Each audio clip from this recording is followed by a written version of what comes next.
Welcome back to Small Caps, ladies and gentlemen, and delighted to bring back Gareth Soloway. He is the Chief Market Strategist, founder and Chief Tea Maker, does everything, but he's a chartist, which is really important in these volatile times. InTheMoneyMarkets.com, In the Money Stocks. I always get that wrong. InTheMoneyStocks.com, ladies and gentlemen. So go put that in InTheMoneyStocks.com. Have a look at what he has for you. You can also subscribe. I'll let Gareth talk about that at the end, but let's get stuck straight in. Gareth, welcome back to Small Caps. Hey, thanks for having me back. It's awesome to be back. Thanks, Gareth. Look, first up, it's been a wild, wild ride.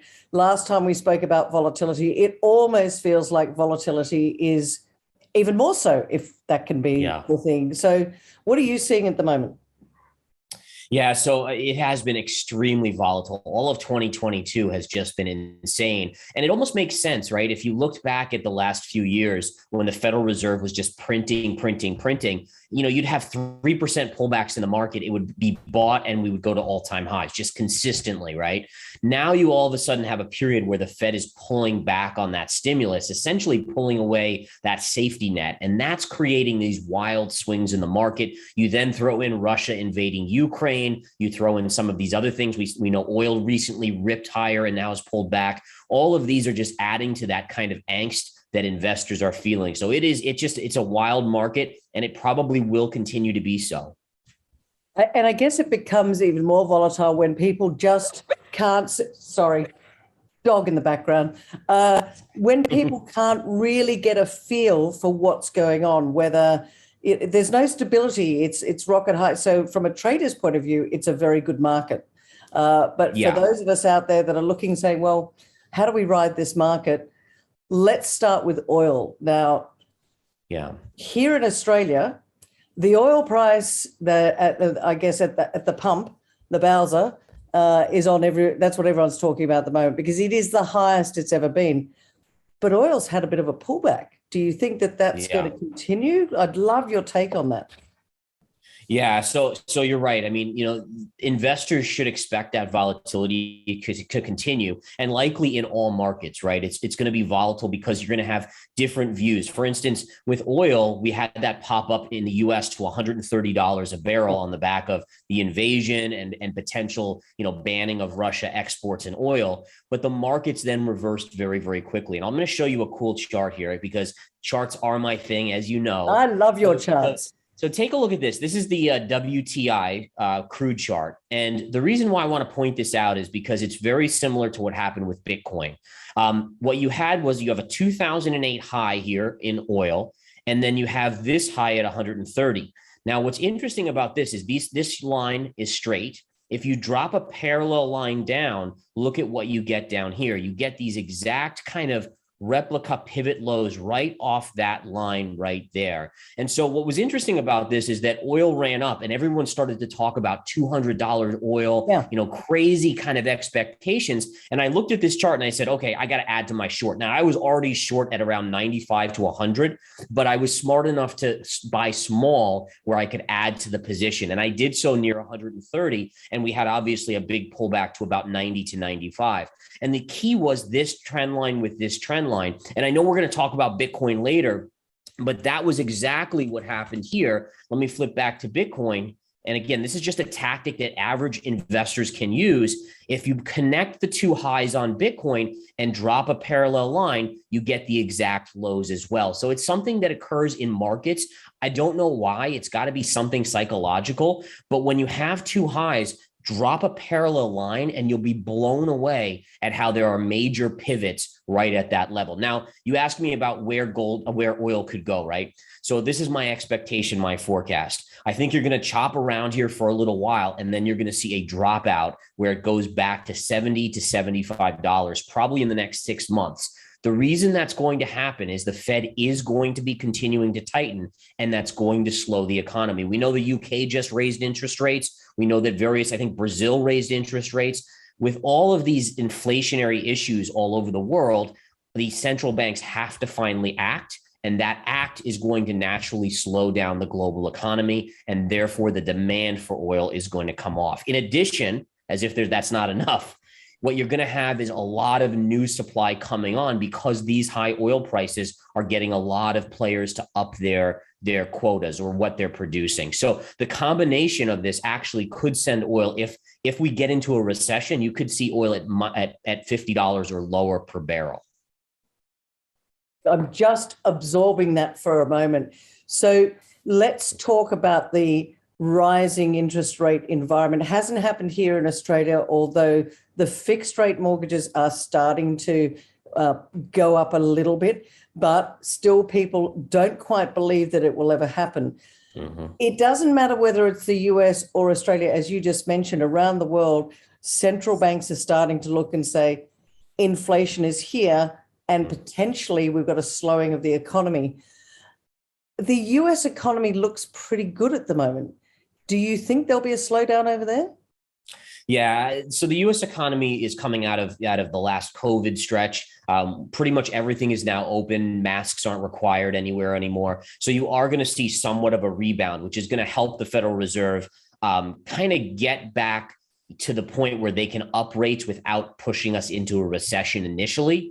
But there will be a point where if inflation's 10%, I mean, we're looking at PPI numbers, which were 10% just reported earlier this week. There's no way that they can get inflation back to the 2% mandate without raising interest rates so much that it ultimately would cause us to slow down dramatically and likely go into recession. So I do think there's a recession probably in the next 12 to 18 months. And then that's going to just impact that to supply of oil, or the demand, I should say, the demand for oil. And you can see the screens just turned off in the back. They didn't like what I was saying one bit. I did notice the screen suddenly went black. I was like, oh, he doesn't. Oh, what's boy. Going on there? Don't mess with that. You say the wrong thing, you never know what's going to shut down on you. Well, hopefully you can bring up some charts for us as well, Gareth, because we are trying to figure out what the heck's going on. And I specifically wore my gold jacket today. Don't want to get into gold yet. Let's just touch on Bitcoin. Now, a lot of my audience don't really follow Bitcoin, but some do, and I get feedback saying, can we just cover it a little bit? You said last time that you would be buying back Bitcoin at about 20,000. Now, hasn't done that. Seems to have strengthened a little bit since we last spoke. What's your views? Yeah, so no change in views, but I want to show you this because this is pretty remarkable on the charts.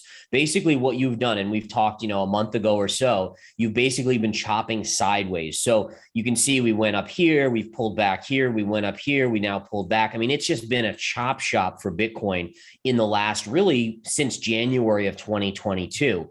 This pattern, when you have a big drop like this pattern is considered a bear flag or some sort of bear flag.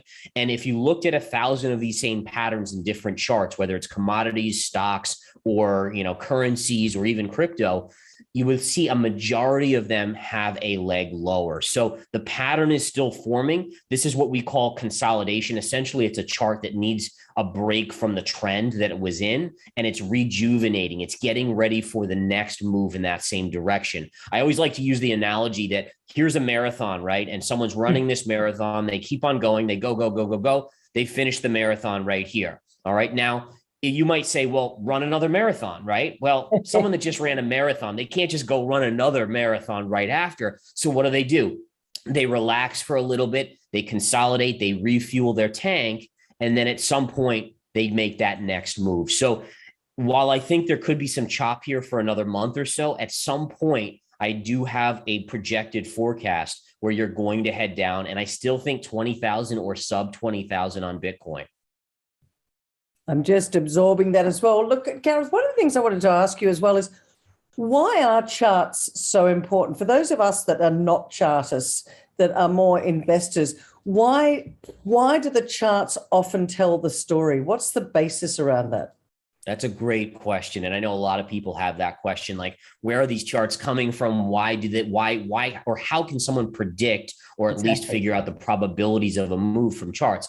And the essence of it is charts are based off human emotion, right? So you have buyers and sellers, me, you, whoever's in a market. I'm buying, I'm bullish, I'm greedy. Someone's selling, they're bearish, they're fearful, right? So fear and greed are what create buyers and sellers. And that's how charts are formed, right? A chart goes up when you have people buying, a chart goes down when you have people selling. So basically, when you look at any chart, crypto, gold, anything, you're seeing a representation of human emotion. How do people feel? So there's a general tendency for charts to be able to predict the next. I mean, it's almost like being a psychologist. Yeah, I was just about to say that. Yeah, you can kind of read. I mean, psychologists are great at that. They can kind of read, and even police and stuff. I mean, they have interviews. Psychologists, police psychologists have interviews with criminals. They can see, is this person a little bit off? What's going on here? And essentially, the charts allow us to see that. They allow us to see what the probable outcome is. And it's fascinating stuff. And again, I encourage everyone to kind of just at least understand the basics because it's very helpful. Yeah, and it's something that I've never truly understood. And that's why I love chatting to you, because I'm starting to understand the importance of charts as part of an overall investment strategy. So thank you for that. And I just like to say too, is that in general, if you're someone who says, I have 20 years till retirement, I don't need my money, looking at a chart in the short term isn't really that beneficial. If you have a good thesis for why in 20 years and you don't want to pay attention to it, then you don't really need the charts, right? For me, who wants to kind of get in at the lows, versus buying Bitcoin at 60 or 50,000, I'd rather buy it at 20 or sub 20. That to me is something that I focus on, but it's not for everyone. And I understand that. Yeah. Okay. Well, let's go into one of my favorite topics, Gareth. You know what that is. I'm wearing the jacket. Let's go gold. Absolutely. Because gold, we talk volatility. My goodness me, gold has had a bit of a wild ride as well, although I feel like it's ready to break out. I could be wrong. Yeah. So, and I still remember we talked in, I think it was December, and we were kind of hovering here. And I said, hey, a breakout's coming. We looked at the charts from the 70s, and then lo and behold, we broke this trend line. And really, it's been a remarkable move up. Now, you have had a pullback, which is healthy, right? It's healthy to see a check back in a chart. Okay. In general, I expect a little bit more downside. Look for potentially a retrace to this area right here, which is around 1870, maybe as low as around 1840. So there's a little bit more downside, and retracing to that level is actually healthy. It's called the scene of the crime where the breakout took place. But once you get there, this is going to be the next leg up. And I expect us to break fully outside of that, the last high, and probably go into the mid 2000s. And again, just to note here, just another psychological chart, draw a trend line right between the high in 2020. Where did gold stop? Right at that, which is called a double top, right? So double top resistance, and here it's pulling back. I think you pull back in this range, and that's where I will be a heavy buyer of gold. I think that's a beautiful move. And again, I think that gold is going to head into that 2,500 range easily by end of year. Okay, so more importantly, what about mid-year? Because that's when my Australian Gold Conference is on. Do you think we're going to have? Is it still going to be consolidating mid-year, or do you think we? No. I think in the next few weeks, my guess is you get your check back here. So and listen, again, I don't know the future. I don't have a crystal ball, but my guess is some sort of solution will occur with Russia and Ukraine. And we know that a big part of this pop was on some of that fear of what was going on with them. So what you're going to see is this quick exodus by traders where they just dump gold. And within one day, it could touch this level. And then you'll see it start to move back up. So it's very quick. I think that, again, within weeks, you'll probably see it a couple of weeks, and then you'll start to move up. I think by mid-year, you're well above this double top. I would guess at least at 2,200 by mid-year. Okay, well, it's interesting. It's all on the psychology of the markets. And as you said, if Russia-Ukraine situation resolves itself, a lot of people will dump gold and go, let's get back into the markets. Risk on, right. And I think that's important, right? Because the initial response will be like, okay, risk on, sell your gold, let's go into stocks. And you'll see the stock market pop really quickly. But then this is where the key for gold is going to come in, as well as the stock market. I expect that to pop the stock market, and then that to be a short-term high for the stock market and start to sell off. And it will be a short-term low for gold and start to rally. The idea being that as soon as you have a resolution with Russia and Ukraine, then it takes away the reason why the Fed was going to go slower on raising rates. And the market will very quickly understand that, geopolitical risk is now off the table. The Fed can raise faster to combat inflation. And that's going to put more volatility back in. It's going to bring stocks down. It's going to make people say, okay, stocks are falling. I got to start moving into gold for protection again. You think that there is an issue with the share market being a little bit toppy at the moment, a bit frothy? The which market? Just the overall, the share market. So stocks in general, you mean, or in general? Yeah. It's one of those things where ever since the invasion began, the Nasdaq, for instance, we'll just take a look at the Nasdaq. This was the low when the invasion occurred, and we haven't violated that yet. And you've actually had a real sharp rally, but I don't think it's going to last. And again, my expectation is maybe you go back to this channel low, and then you start to see the rollover, and we will go lower. There's no doubt that with the Fed raising rates and continuing to raise rates, and they were pretty hawkish yesterday. They raised by 25 basis points, and their chatter was pretty darn hawkish. So the markets right now are still have hopium, if you will. They're still hoping things work out, but inevitably the Fed has to combat inflation until we get pushed into a recession. Then who knows at that point? The Fed is really in trouble at that point. All right. So let's go to that. Have you got the chart for the Nasdaq? Yes, let's take a look at that. So basically here on the NASDAQ, this is the NASDAQ 100 chart. This was when the invasion started. You had the panic open lower, and then investors said, wait a minute, if the geopolitical scene is crazy, maybe the global economy slows down. Oil popped, which is inevitably slowing things down. And then markets actually rallied. We retraced and we're rallying back up on that instability and the hope that the Fed doesn't move as fast. But honestly, with 10% inflation, the Fed has to act. And they're going to continue to raise in the near term as long as we aren't in recession. I think the Fed is going to use the fact that you have this kind of resurgence in consumer demand because COVID is kind of in the rear view here, and that will be the reason they can continue to raise rates until probably the third or fourth quarter of 2022, and then you're going to start to see that rollover in the economy. Gareth, with the raising of rates in the US, does that then permeate itself throughout the globe? Other central banks around the world, like for us here in Australia. I know New Zealand just raised their rates recently. So does the impact of what the Fed's doing rattle out around the world? It does. And you'll see the main central banks all have to raise, right? I mean, oil is universal. A lot of the grain is universal. So inflation is everywhere at this point. And again, luckily enough, I'm in a position where I can deal with it, but there's a lot of people around the world that cannot deal with the inflation. It is too taxing on them.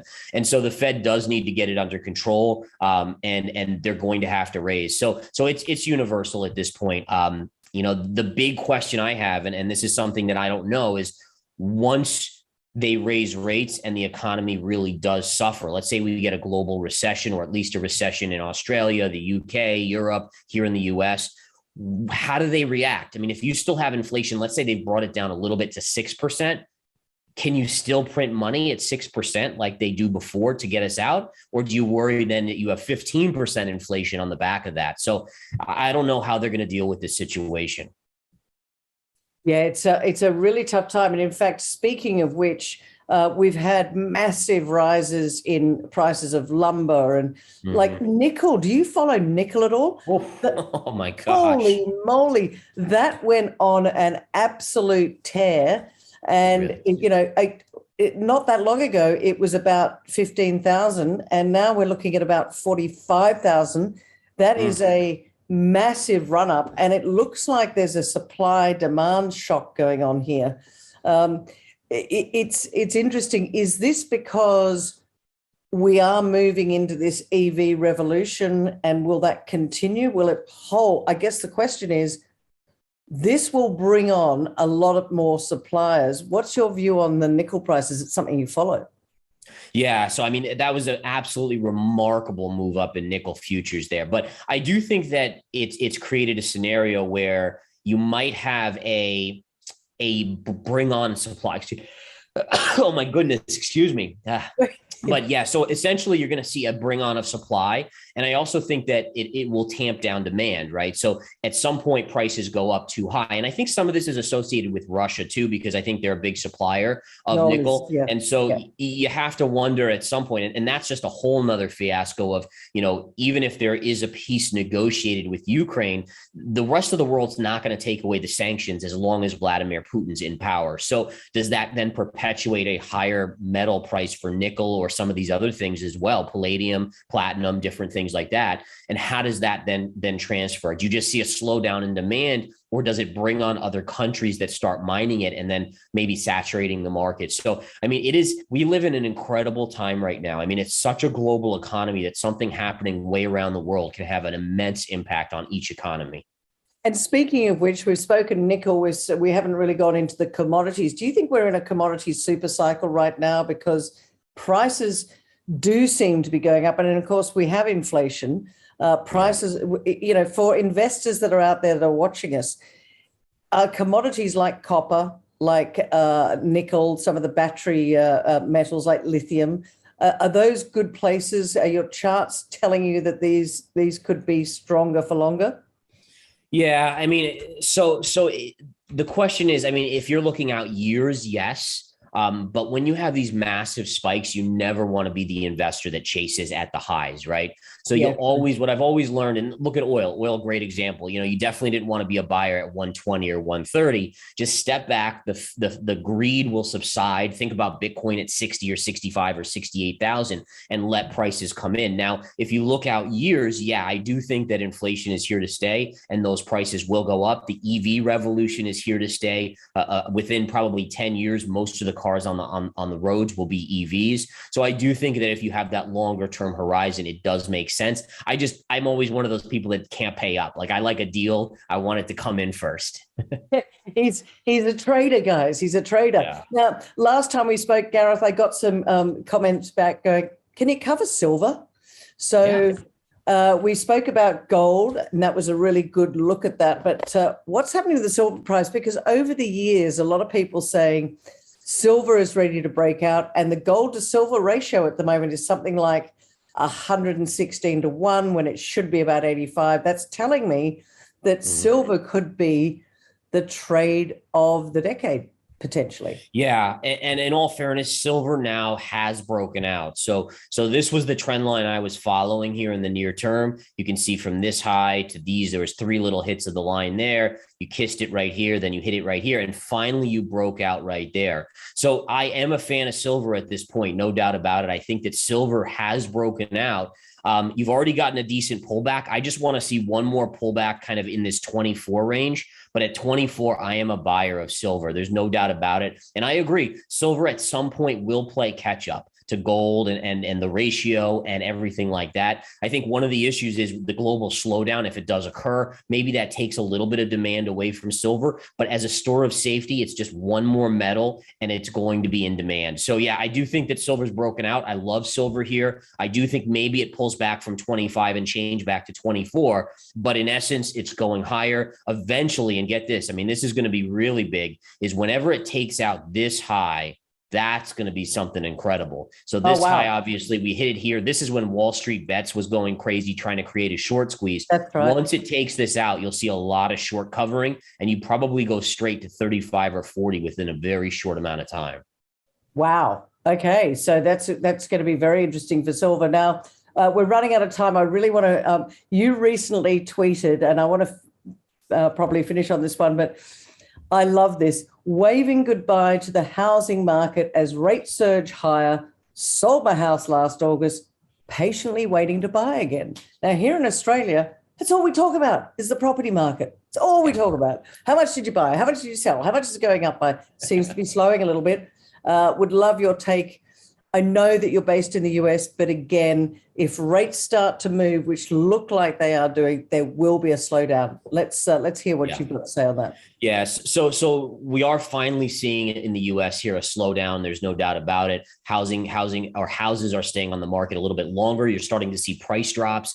And the essence of it is that when you have a scenario where interest rates go up, And we've already seen, the 10-year just topped out, I think yesterday, around 2.25%, which was the highest in years.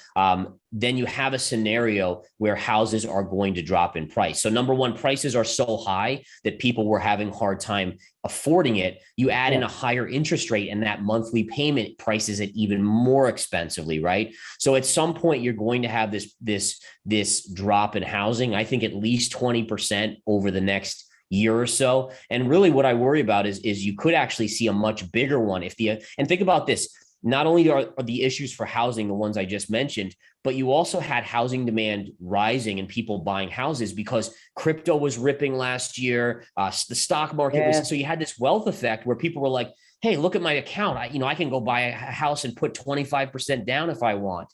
But now that prices or cryptos crashed or come down a lot and stocks have come down, now you don't have that same wealth effect. So there's so many things working against housing now that I do think that prices will continue to come down. So, and the beauty of it is too, right, is, for me, renting, number one, I'm not paying property tax anymore. I'm not paying, maintenance on the house. I don't have to replace the windows, the roof. I don't have to do the driveway. I don't have to do the lawn.